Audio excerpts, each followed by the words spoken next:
Hello दोस्तों। आज के इस वीडियो में हम लोग यहाँ पे डिस्कस करने वाले हैं दो शेयर के बारे में जो आपने थंबनेल में देख लिया है। तो फिर चलो स्टार्ट करते हैं, डिस्कस करते हैं। पहले जानना विप्रो के बारे में, जो यहाँ पर हम लोग को पूरा चांस था, उम्मीद था कि हाँ इस तरह गिरावट होते हुए दिखाई देगा। जो यहाँ पे संकेत मिल रहा था सेम यहाँ पे वही चीज़ देखने को मिल रहा है। 9% के मतलब एक जो भारी गिरावट पे ये बंद होते हुए दिखाई दे रहा है। मतलब जो भी लोगों का गेन हो रहा होगा वो सारा गेन यहाँ पे ख़त्म हो चुका या फिर वो गेन बहुत कम बचा होगा। ठीक है, इस कदर का यहाँ पे गिरावट आपको होते हुए दिखाई दिया। 9% का गिरावट ये कोई छोटी मोटी बात नहीं है, और ये हम लोग को शुरू से मालूम था कि इस तरह का यहाँ पे फॉल आपको होने वाला है, जो संकेत था। लेकिन यहाँ पर सबसे बड़ा आपको क्या आता है सवाल कि सर क्या हम लोग शेयर को बेच दें। मैंने कल के वीडियो में एक पॉइंट शेयर किया था जहाँ पर मैंने ये बोला था कि देखो हम लोग यहाँ पे क्यों सेल करें, क्यों, क्योंकि यहाँ पे हम लोग सेल करें और यहाँ पे बड़े बड़े लोग बाई करें। जैसा कि यहाँ पे आप देख सकते हो कि यहाँ पे फिर से जो है फॉरेन डोमेस्टिक मिल करके स्टेक को मेंटेन कर रहे हैं, लेकिन हम लोग यहाँ पे आपको क्या कर रहे हैं, शेयर को बेच रहे हैं। 13% से फिलहाल अभी ये 11.5% तक यहाँ पे जा चुका है। तो जो 1.5% जो स्टेक है वो कहाँ जा रहा है, नहीं तो वो यहाँ पे फॉरेन वाली बाई करे, नहीं तो यहाँ पे डोमेस्टिक वाली बाई करी, तो यहाँ पे बाई कर रही है ना। और साथ साथ यहाँ पे कुछ स्टेक आपको जो प्रमोटर ने भी बेचा है, तो भाई ये सब सारा स्टेक आपको फॉरेन और डोमेस्टिक वाले बाई कर रहे हैं। तो फिर हम लोग यहाँ पे डर से क्यों सेल करें, लॉस सबका हो रहा है।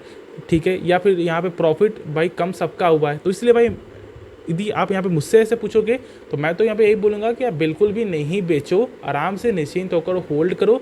पैसा है, कुछ गिरावट और यहाँ पे होगा मान लो, तो यहाँ पे आपको थोड़ा एवरेज और कर लेना चाहिए यदि कुछ पैसा है। तो नहीं है तो फिर आप यहाँ पे थोड़ा सा टाइम यहाँ पे लगेगा। ठीक है, आपको होल्ड करना पड़ेगा। अब देखो यहाँ पर इस गिरावट का वजह क्या है, जो लोग नहीं जानते, तो भाई Q1 का अपडेट था जो यहाँ पे सही आते हुए दिखाई नहीं दिया। सब कुछ सही आया, प्रॉफिट गेन हुआ, लेकिन मेन जो सेल्स है वो बाकी जो भी इनके जो कंपटीटर है जैसे कि इन्फोसिस, TCS, ठीक है, सब में ही यहाँ पर आपको गेन हुआ था। लेकिन इसका जो यहाँ पे रेवेन्यू है वो यहाँ पे डिक्रीज़ हुआ, और इसके कारण इम्पैक्ट आपको अच्छा खासा होते हुए दिखाई दिया है। प्रॉफिट तो यहाँ पे जो इंक्रीज़ हुआ है, लेकिन ये जो सेल्स है ना, ये जो कम हुआ ना, यही सबसे बड़ा यहाँ पे सवाल है। और साथ साथ कुछ यहाँ पे गाइडेंस भी आपको जो है उम्मीद से कुछ बेहतर आते हुए दिखाई नहीं दिया, इसलिए यहाँ पर आपको प्रेशर देखने को मिल रहा है। फिर एक यहाँ पे सवाल ये आता है कि सर यहाँ पे बड़े ब्रोकर्स का क्या बोलना है, क्या उनका जो यहाँ पे टारगेट है क्या यहाँ पे सेल करने का है या फिर बाई करने का है। देखो पहले तो यहाँ पे ये जान लो, किसी के कहने पे शेयर को बाई या फिर सेल नहीं किया जाता। लेकिन चलो यहाँ पे यदि आपको भरोसा है तो मैं बता दूँ कि यहाँ पे बहुत सारे एक्सपर्ट ब्रोकर्स जो है, जैसे कि यहाँ पे पहले आपको आते हैं नाम जो नोमुरा का, उनका जो रेटिंग है यहाँ पे बाई का वो दे रहे हैं। टारगेट प्राइस यहाँ पे क्या उनका 600 रुपये का, ठीक है। उसके बाद देखो जो यहाँ पे सिटी है वो यहाँ पे सेल रेटिंग दे रहे हैं, जो टारगेट प्राइस है यहाँ पे 495 का है। उसके बाद फिर यहाँ पे मॉर्गन स्टैनले जो है वो भी यहाँ पर एक तरह का देखोगे तो सेल रेटिंग है। सेल के जस्ट ये हम लोग बोलते हैं आपको ऊपर साइड में ये आपको आता है जिसे हम लोग बोलते हैं अंडर वेट, ठीक है। जो टारगेट प्राइस है 459 का, मतलब और यहाँ पे डिक्रीज हो रहा है टारगेट। उसके बाद देखो जो बच गया आपको जो नुवामा, तो उनका जो यहाँ पर रेटिंग है वो यहाँ पे होल्ड का रेटिंग है, और जो टारगेट प्राइस है वो यहाँ पे 530 का है। तो हम लोग ये बोलते हैं कि लगभग यहाँ पे दो ब्रोकर्स आपको 500 के नीचे का वो टारगेट शेयर कर रहे हैं, दो ब्रोकर्स यहाँ पर आपको 500 के ऊपर का यहाँ पे टारगेट दे रहे हैं। और जो सबसे अच्छा जो टारगेट है वो यहाँ पे नोमुरा आपको दे रही है, जो यहाँ पे 600 रुपये का है। तो इस जो तरह का कुछ यहाँ पे अच्छे टारगेट या फिर कुछ खराब टारगेट यहाँ पे दिखाई दे रहे हैं, लेकिन भाई डर वाली कोई भी बात नहीं है। लॉजिक को सही समझो, होल्ड करके चलो। और आज आपको निफ्टी IT में भी कमजोरी देखने को मिला, और इसका वजह यहाँ पर हम लोग ये बोलते हैं विप्रो ही है, ठीक है। 0.41% का फॉल है। बाकी जो भी है TCS, इन्फोसिस, उसमें कुछ खास गिरावट या फिर कुछ खास मोमेंटम देखने को नहीं मिला। इन्फोसिस तो आपको जो 17 पॉइंट जो बढ़ करके ही बंद होते हुए दिखाई दिया है, तो इसलिए आराम से पेशेंस रखो। थोड़ा प्रेशर और आएगा यहाँ पे, ऐसा हो सकता है कि आपको आ जाए, लेकिन हाँ होल्ड जरूर से बनाकर चलना।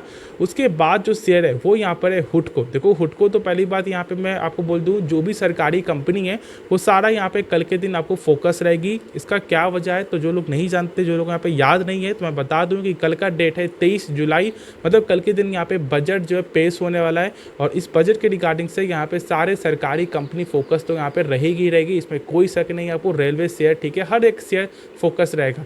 और देखो यहाँ पे हुडको में क्या करना चाहिए वो एक बार आप यहाँ पे जान लो। देखो हुडको एक शानदार कंपनी में से एक है।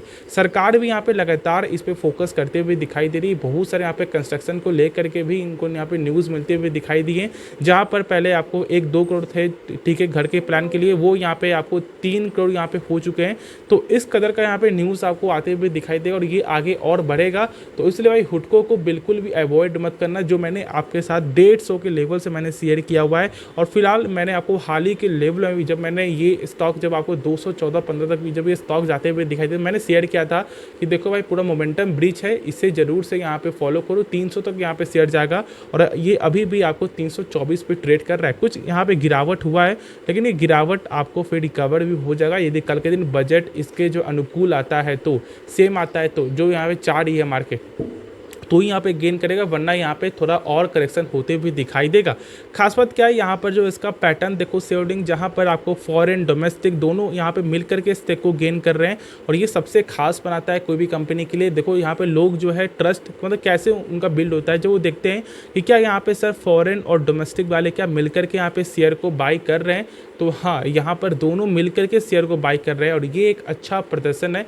इसलिए मैं तो यहाँ पे यही बोलूँगा भाई, नीचे गिर रहा है थोड़ा सा वेट करो, ठीक है, स्टॉक चढ़ेगा तो गिरेगा भी, लेकिन जब यहाँ पे डर से आप शेयर को सेल कर दोगे, मतलब आपको कंपनी के बारे में कुछ लॉजिक ही नहीं है, मतलब कुछ समझ ही नहीं है, कुछ कंपनी के बारे में कुछ जो इसका बिजनेस क्या है वो आपको वो भी नहीं जानते हो, तो फिर भाई ऐसे में यहाँ पे सेल करना ही यहाँ पे सही रहेगा। यदि कुछ भी लॉजिक है, यदि कुछ भी समझ में आ रहा है कि हाँ भाई कैसी कंपनी है, क्या पोटेंशियल ये रखता है, तो आप इसके बारे में स्टडी करोगे और समझोगे कि गिरावट में भी क्यों इसे यहाँ पे बाई करना चाहिए। ऐसा यहाँ पे मेरा मानना है, जो मैंने आपके साथ यहाँ पे शेयर किया हुआ है। इसलिए बिना सोचे समझे कोई भी गलत फैसला मत लेना। तो होप आपको ये वीडियो पसंद आया होगा। आप इस वीडियो को जरूर से लाइक कर सकते हो, दोस्तों में शेयर कर सकते हो, आप इस चैनल को सब्सक्राइब कर सकते हो। तो मिलते हैं नेक्स्ट वीडियो में, तो तब तक के लिए धन्यवाद।